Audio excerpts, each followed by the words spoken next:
I was not sorry when my brother died.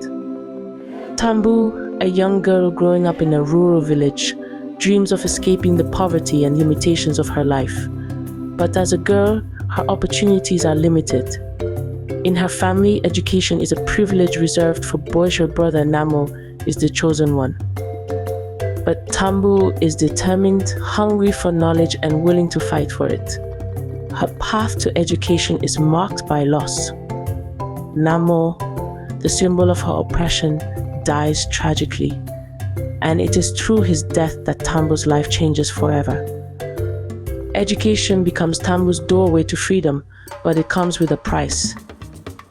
When she moves to her uncle Baba Mukuru's mission school, she enters a world of privilege and authority, a stark contrast to her village life.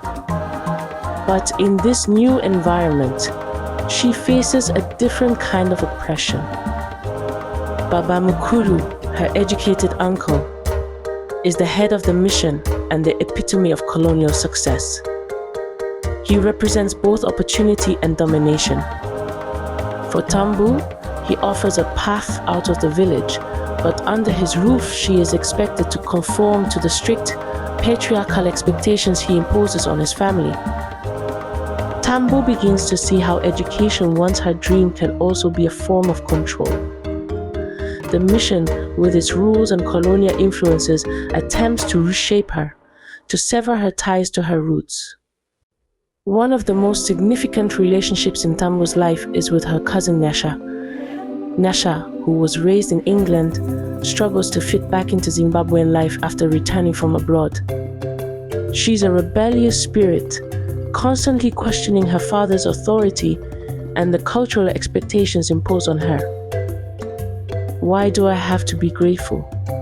Why do I have to accept everything just because it's the way things are? Nyasha's defiance and internal conflict reveal the deeper psychological toll of living between two worlds, one shaped by traditional Shona culture and the other by the Western ideals imposed by colonialism. Her struggles embody the nervous conditions that plague not just the mind, but the entire spirit. As Tambu becomes more educated and aware, she faces her own internal conflict. Should she embrace the opportunity to rise, even if it means sacrificing her connection to her family and culture? Or should she resist like Nyasha and risk alienation from both her family and the Opaton?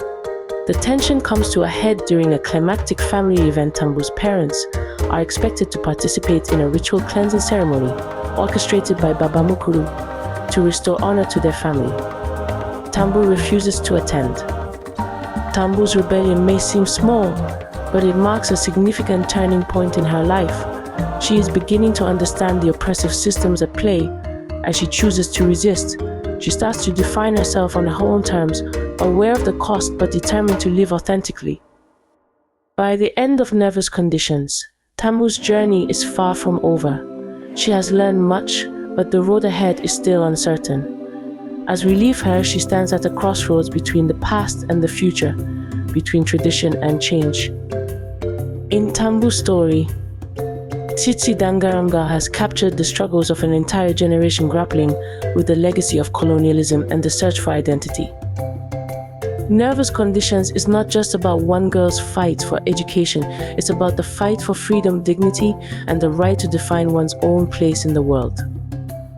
If you've been moved by TAMBU's story, subscribe to our channel for more powerful African narratives that highlight the strength, resilience, and complexity of our culture. Thank you for joining us on this journey. Until next time.